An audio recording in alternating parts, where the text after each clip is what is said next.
59তম আলো সাহিত্য বর্ষরে আমরা আজকে মিলিত হয়েছি। আমাদের আজকের প্রথম গল্প পড়ুক সুকুমার। একদম নতুন গল্প। এই গল্পের নাম হচ্ছে অথ গর্ভবতী কথা।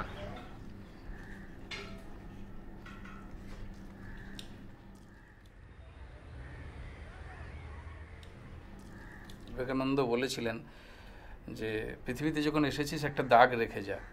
এই কথাটা আমি সেই স্কুল জীবনে ছোটোবেলায় শুনেছিলাম। এটা আমার মনে খুব হন্ট করে। সেই থেকে আমার সবসময় একটা চেষ্টা যে আমি এমন কিছু করবো যেটা এক্সট্রাঅর্ডিনারি। শুধুই তো চাকরি করে উপার্জন করার জন্য আর বিয়ে করে স্ত্রী এনে সন্তান উৎপাদন করার জন্য জন্মায়নি। তখন আমি মনে হলো কী করব করতে করতে আমার একটা অভিনয় করার প্রবণতা আছে। কারণ আমি যখন আমার মফস্বলে গ্রামের বাড়িতে থাকতাম তখন অভিনয় সম্পর্কে কিছুই না জেনে আমি স্ত্রী ভূমিকা বর্জিত নাটক নিজে ডিরেকশন দিয়ে প্রত্যেক বছর আমার ক্লাব থেকে 2টো করে করাতাম, কিছুই না জেনে। তো কলকাতায় এসে আমি তখন অভিনয় শেখার এবং অভিনয় করার একটা ইচ্ছে জাগলো। আমি তখন গ্রুপ থিয়েটারে ভর্তি হলাম। তো গ্রুপ থিয়েটারে ভর্তি হয়ে আমি অভিনয় শিখলাম এবং পেশাদারি মঞ্চেও আমি অভিনয় শুরু করলাম। এটা প্রায় দীর্ঘ 6-7 বছর ধরে। হঠাৎ আমার আবার জীবনের মোড় ঘুরে গেল, কেননা অভিনয় করতে করতে যখন দেখা গেল যে আমি পেশাদারি মঞ্চে অভিনয় করছি, বৃহস্পতিবারে একটা শো এবং শনিবার রবিবার ডাবল শো আমাকে করতে হচ্ছে। আমার চাকরির ক্ষেত্রে খুব অসুবিধা হচ্ছে, অভিনয় আর করা যাচ্ছে না। তখন অভিনয়টা ছেড়ে দিতে বাধ্য হলাম। তখন আমি কি করব করতে করতে হঠাৎ আমার মাথায় হন্ট করলো যে আমি তো লিখতে জানি, আমি তো অনেক লিখেছি, আমি লেখা শুরু করি। তখন আমি কবিতা এবং গল্প লেখা শুরু করলাম। মফস্বলে ছেলে হওয়ার জন্য আমি লিটল ম্যাগাজিন কি জানতাম না, কেননা আমাদের গ্রামের দিকে তখন লিটল ম্যাগাজিন এত প্রচলন ছিল না। এখানে চাকরি করতে করতে যখন লিখছি, একদিন একটি ছেলে আমার কাছে এলো, এই পাড়ারই ছেলে, অঞ্জন মুখার্জিও নাম। ও রোজ যায় আসে। হঠাৎ একদিন এসে আমার কাছে বলছে, আচ্ছা দাদা আপনি সবসময় বসে বসে কী লেখেন বলুন তো? তাই আমি বললাম কবিতা লিখি। ও আপনি কবি? বসে বললাম কবিতা শোনা। তো আমি একটু ভয়ই পেয়ে গেলাম। যেভাবে সে ঢুকলো, আমাকে জিজ্ঞেস না করে, কোনো পারমিশন না নিয়ে ভেতরে আমার রুমটির মধ্যে ঢুকে গেল। যাই হোক কবিতা শুনলাম। বাহ, আপনি তো ভালো কবিতা লেখেন, তো আপনার 2টো কবিতা দেবেন তো, একটা লিটল ম্যাগাজিনে দেবো। তখন প্রথম আমি শুনলাম লিটল ম্যাগাজিন শব্দটা। মাস 3 পরে হঠাৎ একদিন হাজির, হাতে একটা পত্রিকা। এ নাও সুকুমার দা, তখন তুমি সম্পর্ক হয়ে গেছে। এ নাও সুকুমার দা, তোমার লেখা বেরিয়েছে চোখ পত্রিকায়। প্রথম আমি দেখলাম যে কলকাতায় আসার পর ছাপার অক্ষরে আমার লেখা বেরিয়েছে। তার আগে স্কুলের ম্যাগাজিনে লিখেছে, সেটা আলাদা। ডাক্তার সুজিত চৌধুরী নামে একটি ছেলের সঙ্গে আমার আলাপ হলো এখানে। সে তখন ডাক্তারি পড়ছে, এখন ডাক্তার হয়েছে। সে হঠাৎ কেন জানি না আমাকে খুব ভালোবেসে ফেললো। প্রত্যেক দিন আমার কাছে আসে, নানা রকম কথা বলে এবং সমাজের কথা, সংস্কৃতির কথা, সামাজিক অবক্ষয়ের কথা, লেখক কবির দায়বদ্ধতার কথা এগুলো বলে। যে কথাগুলো আমাকে সেভাবে কোনোদিনও আমার একাডেমিক পড়াশোনার মধ্যে পাইনি, সেভাবে শুনিনি। ও আমার মনের মধ্যে অদ্ভুত একটা দর্শন ঢুকিয়ে দিল যে দেখো সুকুমার দা, যেই লেখা লিখবে সেটা যেন সমাজের কাজে লাগে। এমন কিছু লেখা লিখবে না যাতে সমাজের পরিপন্থী কিছু হয়। এমন কিছু লেখা লিখবে না যে লেখাটা কোনো একটি ইয়াং ছেলে পড়ে তার শরীরের মধ্যে উত্তেজনা শুরু হয়, তার শরীরের মধ্যে যৌনতা গ্রাস করে, এরকম কিছু লিখবে না। এইভাবে আমাকে বেশ কিছু কথা যেগুলো বললো আমার মনে গেঁথে গেল। আমি সেই থেকে নতুনভাবে আমার লেখার কথা ভাবতে শুরু করলাম। তারপর ওই বললো যে লিটল ম্যাগাজিন এমন একটা জায়গা, সেটা হচ্ছে অনিবার্য যুদ্ধক্ষেত্র বিপ্লবের। তুমি যে লেখা লিখবে, সমাজ পরিবর্তনের কথা যে কথা বলবে, সেগুলো কিন্তু তুমি বাণিজ্যিক পত্রিকা ছাপবে না, ছাপবে লিটল ম্যাগাজিন। তো তুমি লিখতেই যদি চাও এইরকম লেখা লেখো যে লেখা ম্যাক্সিম গোর্কি লিখে রুশ বিপ্লবকে ত্বরান্বিত করেছিল। এমন লেখা লেখো যে লেখা ভলতেয়ার রুশো লেখার জন্য ফরাসি বিপ্লব ত্বরান্বিত হয়েছিল। তুমি এইভাবে ভাবো সুকুমার দা। আমি সেইভাবে ভাবনা শুরু করলাম এবং লেখাও শুরু করলাম। অজস্র লিটল ম্যাগাজিন আমি লিখেছি এবং আমি এটা মনে প্রাণে বিশ্বাস করি যে সত্যিই লিটল ম্যাগাজিন সত্যিকারের একটা মানে যুব সমাজের অনিবার্য যুদ্ধক্ষেত্রই বটে। লিটল ম্যাগাজিন দিয়ে কোনো বার্তা মানুষের মনে পৌঁছে দেওয়া যায় বলে আমি মনে করি। তবে তার মানে এই নয় যে বাণিজ্যিক কাগজে এমন লেখা প্রকাশিত হয় না যা সমাজের উপকার করবে না, এটা ঠিক নয়। সেখানেও নিশ্চয়ই ভালো লেখা বেরোয়। তবে বাণিজ্যিক কাগজে বাণিজ্য করার ব্যাপারটা তো বেশি থাকে। তারা সবসময় পাঠকদের মনোরঞ্জন করার চেষ্টা করে বলে সেই রকম ধরনের তারা লেখা চায়। আমি যা বিশ্বাস করি, আমার মন যা চাই, সেটা আমি অনায়াসে নির্ভয়ে লিখতে পারি লিটল ম্যাগাজিনে। এ কারণে আমি যত বড় লেখকই হই না কেন, বাণিজ্যিক কাগজে লিখে লিখে আমি একজন প্রতিষ্ঠিত সাহিত্যিক বললেও আমি মনে করি আমি এখনও লিটল ম্যাগাজিনের লেখক। আমার সেই চর্চাটা, কাজটা আমি করে চলেছি।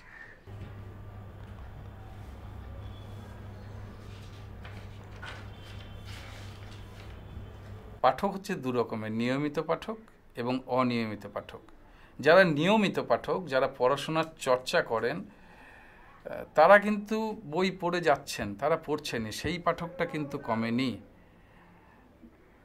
পাঠক কমেছে যারা অনিয়মিত পাঠক, যারা সময় কাটানোর জন্য বই পড়তেন, তারা আর বইটা পড়ছেন না, কিন্তু তবুও তারা বই পড়ছেন। কোন সময়? যখন একটা বই দেখা যাচ্ছে কোনো কারণে ব্যান হয়ে গেল, বা কোনো কারণে বইটা যে কোনো কারণে হোক হিট হয়ে গেল, কোনো বাংলাদেশি লেখিকার বই হোক বা এদেশের লেখকের বই হোক, কাগজে দারুণভাবে সেই বইটার কথা বলছে, তখন অনিয়মিত পাঠক বইটা কিনছে, প্রয়োজনে ব্ল্যাকে বেশি দাম দিয়েও কিনে সেই বইটা পড়ছে। তাহলে কিন্তু দেখা যাচ্ছে যে নিয়মিত পাঠক বই তো এমনিতেই পড়ছে, তার সঙ্গে সঙ্গে অনিয়মিত পাঠক কখনো সখনো কোনো বই যদি কোনো কারণে বিখ্যাত বা কুখ্যাত হয়ে যাচ্ছে, তখন কিন্তু বইটা পড়ছে। এই যে মানুষের মধ্যে একটা ভোগ বাসনা একটা এসে গেছে না, এর জন্য মানুষ প্রতিনিয়ত টাকার পেছনে ছুটে বেড়াচ্ছে। সময় কমে যাচ্ছে, সময়টা তার বাড়বে না, 24 ঘন্টাতেই তো দিন রাত্রি হয়, সেটা তো 26 ঘন্টা হবে না। সে কারণে বই পড়ার সময় পাচ্ছে না, অল্প সময় পাচ্ছে, তার জন্য সেইটুকু সময় সে বিনোদনের জন্য। আর গ্রামের দিকে গরিব মানুষের বিনোদন বলতে কি? স্ত্রীর সঙ্গে রাত্রিবেলায় সহবাস করা, এছাড়া তার কোনো বিনোদন নেই। তারা গানও শোনে না, আর বড় জোর মেঠো যাত্রা যদি হয় শুনতে যাই বছরে একবার দুবার শীতকালের দিকে। আমি হচ্ছি পর্তুগালের, আমার অরিজিন, পিতামহরা এসেছেন বহু বছর আগে, যখন গোয়াতে পর্তুগিজরা এসে ওখানে উপনিবেশ গড়ে। তারপর এখানে মেদিনীপুরের মহিষাদলের রানী জানকী দেবী তখন এখানে খুব ওই বর্গির উৎপাত হচ্ছে। তো জানকী দেবী খবর পেলেন যে পর্তুগিজরা খুব ভালো যোদ্ধা, খুব ভালো ওয়ারিয়ার। তখন ওর পর্তুগিজের রাজার কাছে একটা চিঠি পাঠালেন যে আপনার কিছু বেশ দক্ষ সৈন্য আমাকে পাঠান। তখন এই রানীকে মান্যতা দিয়ে পর্তুগালের তখন যিনি রাজা ছিলেন, তিনি একটা জাহাজে করে 14 জন পর্তুগিজ যোদ্ধাকে পাঠালেন। আরব সাগর হয়ে, বঙ্গোপসাগর হয়ে ওরা আসছে, অনেক সময় লেগেছিল। তো আস্তে আস্তে অনেক ঝড়ঝঞ্ঝার মধ্যে তাদের রসদ শেষ হয়ে যায়, জল শেষ হয়ে যায়। ওরা যখন প্রায় ঢুকে পড়েছে, তোমার বঙ্গোপসাগর পার হয়ে চলে এসেছে, এমন সময় তো খুব ক্রাইসিস, আর খাবার টাবার নেই, এমন অবস্থা। ইন দ্য মিন টাইম বর্ধমানের রাজা, শোনা যায়, এটা কথিত, আমি পেয়েছি, আমার ঠাকুরদাদার মুখে আমি শুনেছি, তার ঠাকুরদাদা ছিলেন সে একজন সৈন্য, ঠাকুরদা। তো বর্ধমানের রাজা, ওরা একটা ওই এলাচ, লবঙ্গ, দারুচিনি এসব কিনে নিয়ে আসছিল। তো এই যে পর্তুগিজদের যে জাহাজটা, তখন নিরুপায় হয়ে ওই জাহাজটার কাছে হেল্প চাই প্রথমে। তো এই হেল্প চাই, কিন্তু এদের মধ্যে তো দস্যুবৃত্তি রয়েছে। এরা তখন প্রচণ্ড লোভী হয়ে ওই বর্ধমানের রাজার যে জাহাজ ছিল, সেই জাহাজে সবাইকে মেরে ফেলে ওই জাহাজটা দখল করে নেয়। কিন্তু জিনিসটা এখন বিক্রি করবে কার কাছে? বিক্রি করার জন্য ওরা তখন ওই হুগলি বা গঙ্গা যাই বলো, সেটা গিয়ে মুর্শিদাবাদের রাজার কাছে গিয়ে বিক্রি করে। প্রচুর টাকা পয়সা পায় তখন মুর্শিদাবাদেই তারা, সেই টাকা পয়সা নিয়ে ওখানে বাস করতে থাকে এবং জমিদারিও পায়, রায় বাহাদুর খেতাবও পেয়ে যায়। আমার ঠাকুরদাদার বাবার নাম ছিল সূর্যনারায়ণ। তো ঠাকুরদারা 3 ভাই ছিলেন। তো আমার ঠাকুরদা ছিলেন একটু বোহেমিয়ান টাইপের। উনি এসব সম্পত্তি টম্পত্তি খুব একটা পছন্দ করতেন না, উনি একটু রোমান্টিক ছিলেন খুব। তো ভরতপুরে আমাদের একটা জায়গির ছিল 80 বিঘার। এই গল্প সমস্তই ঠাকুরদার কাছে শোনা। তো সেখানে ঠাকুরদা আসেন। তো সেখানের একজন গোমেস্তা ছিলেন যিনি দেখাশোনা করতেন জমিদারি, সেখানে সে থাকতে শুরু করলেন, মানে কিছুদিন বাস করছেন, পাখিটাকি মারছেন, ঘুরছেন ফিরছেন। তো হঠাৎ ওখানে একটা পুকুর আছে, ওই আমাদের যে গোমস্তাদার বাড়ির কাছাকাছি, পুকুরটার নাম হচ্ছে হালদার পুকুর। ঠাকুরদা ওখানে সেই পুকুরের ধারে বিকেলবেলায় পাখিটাকে মারতে গেছেন, দিয়ে দেখলেন একটি কিশোরী, কত 11-12 বছর বয়স হবে, একটি কিশোরী বিকেলবেলায় জল নিয়ে, কলসিতে করে জল নিয়ে আসছে। তো আমার ঠাকুরদা সেই কিশোরীকে দেখে খুব মুগ্ধ হন এবং সেই গোমস্তাকে বলেন যে আমি ওকে বিয়ে করব। তো এটা তো সম্ভব নয়, কেননা এটা জমিদার ফ্যামিলির ছেলে, ওই একটা কিশোরী কোন গরিব ঘরের মেয়ে তাকে বিয়ে করবে। তো ঠাকুরদা একদম দৃঢ় প্রতিজ্ঞ যে বিয়ে করবো। এই গোমস্তাকে বলেন আপনি বলুন আমার বাবাকে, সূর্যনারায়ণকে। তো যথারীতি সূর্যনারায়ণের কাছে প্রস্তাব যায়, উনি দারুণভাবেই প্রত্যাখ্যান করেন এবং সেই রক্ত তো এর শরীরেও বইছে, ঠাকুরদার শরীরে, যতীন্দ্রনারায়ণের শরীরে। উনি তখন বাড়িঘর ছেড়ে দিয়ে এখানে চলে এলেন এবং বাবার ইচ্ছার বিরুদ্ধে মেয়েটিকে বিয়ে করলেন। তিনি আমার ঠাকুরমা, প্রচণ্ড বুদ্ধিমতী মহিলা। তো তখন যতই হোক অপত্য স্নেহ তো কাজ করে। সূর্যনারায়ণ ঠাকুরদার বাবা দেখলেন যে ছেলেটাকে একদম তাড়িয়ে দেবো, ও কী করে চলবে। যে ভরতপুরে যে 80 বিঘার জায়গির আছে, সেইটা বললেন ওই জায়গাটাই তুই থাক, ওখানেই বাস কর, আর আমি তোর মুখ দেখতে চাই না। তো মজার কথা, আজকে আমাকে সবাই জানে সুকুমার রুজ, কিন্তু আমার আসল নাম হচ্ছে সফল নারায়ণ। পরে আমার মামার বাড়ি থেকে নামটা চেঞ্জ করে সুকুমার করে দেওয়া হয়। আর পদবিটা আমাদের সেই পর্তুগিজ পদবি রয়েছে, রুজ, পেজ, ভেজ, ফার্নান্দেজ, ডিসুজা, এইগুলো হচ্ছে আমাদের পদবি।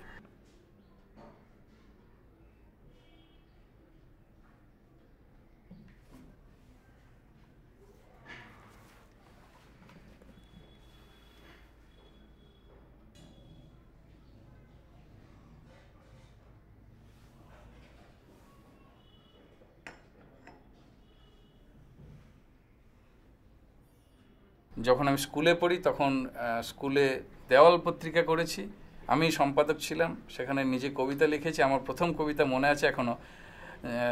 বর্তমানে আমি সেভাবে এই পৌত্তলিকতায় বিশ্বাসী নই, কিন্তু সেই সময় আমি লিখেছিলাম, এসো গো জননী বিদ্যাধারিণী, বিদ্যা করহ দান, যদি দাও পদরজ, কণ্ঠে বিরাজ, হবে অজ্ঞতা অবসান, দেবী সরস্বতীকে নিয়ে এরকম একটা প্রথম কবিতা আমি লিখেছিলাম স্কুলের দেওয়াল পত্রিকার জন্য।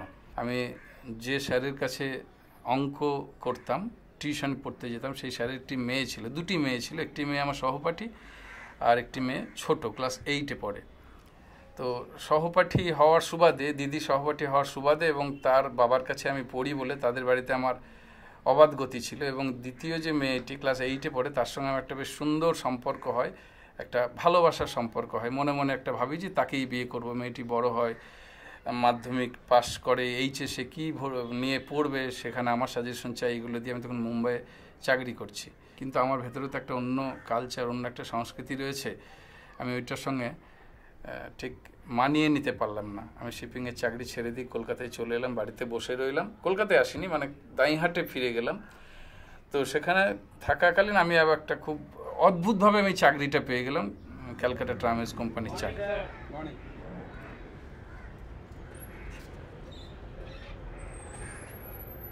হ্যাঁ, গুড মর্নিং। বলুন। 33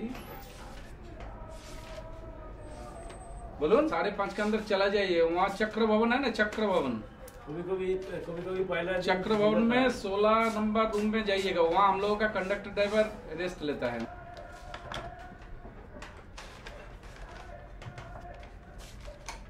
4 নম্বর শেল্টার ট্যাঙ্কিপার, আপনি কন্ট্রোলে কথা বলুন। 4 নম্বর শেল্টার ট্যাঙ্কিপার, আপনি কন্ট্রোলে কথা বলুন। শেল্টার জমাদার। এই চাকরিটা বছর 7 হওয়ার পরে বাবা মা চেষ্টা করলেন যে ছেলেটার বিয়ে দেওয়া দরকার। আর আমি যাকে বিয়ে করব বলে ভেবেছিলাম সে মারা গেছিল, যে কারণে আমার বিয়ে করার ইচ্ছেটা ছিল না। আমার বাবা মায়ের একমাত্র সন্তান, তারা চেষ্টা করছেন যে বিয়ে দিতে হবে, আমাকে প্রেশার ক্রিয়েট করছেন যে বিয়ে করতে হবে। আমি তখন বীতশ্রদ্ধ বললাম ঠিক আছে দেখো।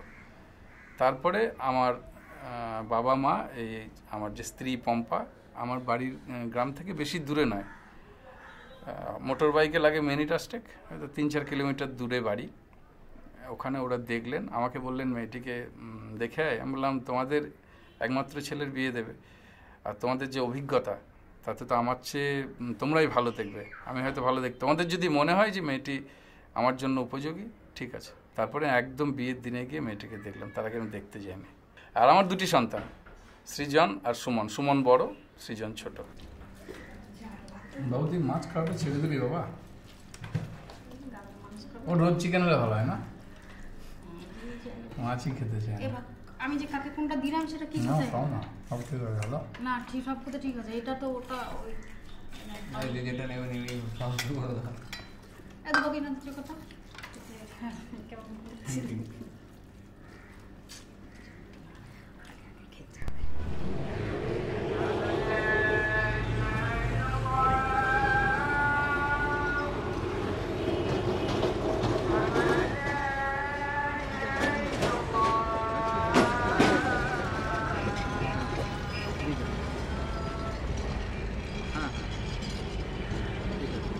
মেমোটা 650 পাঠিয়ে দিচ্ছি। আপনি কাউকে পাঠাবেন? ঠিক আছে, তাহলে পাঠিয়ে দিন।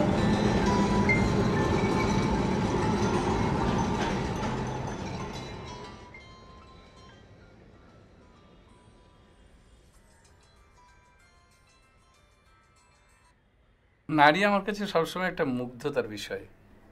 আমি নারী সবসময় মুগ্ধ হয়ে দেখি, আকর্ষণ বোধ করি, যেহেতু আমি একজন পুরুষ। এটা এই নয় যে অন্য কোনো কারণে আমি আকর্ষণ বোধ করি। একজন পুরুষ অবশ্যই মানে আকর্ষণ করবে একজন নারীকে, একজন নারী অবশ্যই আকর্ষণ করবে একজন পুরুষকে। এটা বিধাতার সৃষ্টি। নারী পুরুষের মধ্যে যে আকর্ষণ যদি না থাকতো তাহলে পরে সৃষ্টি লয় হয়ে যেত। এটা তো একটা দর্শনের কথা, কিন্তু আমার সত্যি কথা বলতে কি নারী ভালো লাগে। আমি পথে ঘাটে, বাসে, ট্রেনে, ট্রামে আমি নারী দেখি। তার কারণ আমি পর্যবেক্ষণ করি, কিন্তু এমনভাবে দেখি না যাতে আমাকে দুটো বাজে কথা শুনতে হয়। কিন্তু পর্যবেক্ষণ করা এবং দেখার মধ্যে তফাৎ আছে। আমি তো একজন লেখক, একজন সাহিত্যিক। আমার সাহিত্যের মধ্যে অজস্র নারী চরিত্র চলে আসে। সুতরাং বিভিন্ন নারীর বিভিন্ন বৈশিষ্ট্যকে আমি যদি ঠিকঠাক পর্যবেক্ষণ না করতে পারি তাহলে আমার উপন্যাসে বা গল্পের যে নারী চরিত্র সেটা তো ঠিকঠাক ফুটিয়ে তুলতে পারবো না। যে কারণে আমি দারুণভাবে নারী দেখি, নারীদের সঙ্গে আমি খুব সহজভাবে মেলামেশা করি। তার কারণ হচ্ছে যে আমি এমন কিছুই করি না যাতে কি একজন নারী ক্ষুব্ধ হতে পারে, আমার প্রতি বীতশ্রদ্ধ হতে পারে। কেননা নারীর মধ্যেই তো মা বাস করে, নারীর মধ্যেই তো বোন বাস করে, নারীর মধ্যেই প্রেমিকা বাস করে, নারীর মধ্যেই শয্যাসঙ্গিনী বাস করে। এখন আমি কোন চোখে সেই নারীটিকে দেখব তার উপরেই নির্ভর করছে একজন নারীকে দেখলে সে ক্ষিপ্ত হবে না তৃপ্ত হবে। নারীকে বিভিন্ন রূপে দেখা যায়, কারণ নারী তো প্রকৃতি। নারী হচ্ছে স্থির আর পুরুষ হচ্ছে উড়ে বেড়ায়। পুরুষকে নিয়ন্ত্রণে রাখে নারী। নারী হচ্ছে চালিকা শক্তি বলে আমি মনে করি। যে কোনো সৃষ্টিশীল মানুষের জীবনে একজন নারী অবশ্যই প্রয়োজন, তাকে নিয়ন্ত্রণে রাখার জন্য, তাকে দিক নির্দেশ করার জন্য। এ কারণে নারী এমন একটি বিষয় যেটা এখন অবধি আমি পুরোপুরি অনুধাবন করতে পারিনি, নারীকে এখনও পুরোপুরি আবিষ্কার করতে পারিনি। নারী এখন আমার কাছে রহস্যময়ী হয়ে উঠেছে, হয়ে রয়েছে। আর রহস্যময় থাকার কারণেই নারীর প্রতি তীব্র স্পৃহা, তীব্র আকাঙ্ক্ষা মৃত্যু থেকে যায় পুরুষের।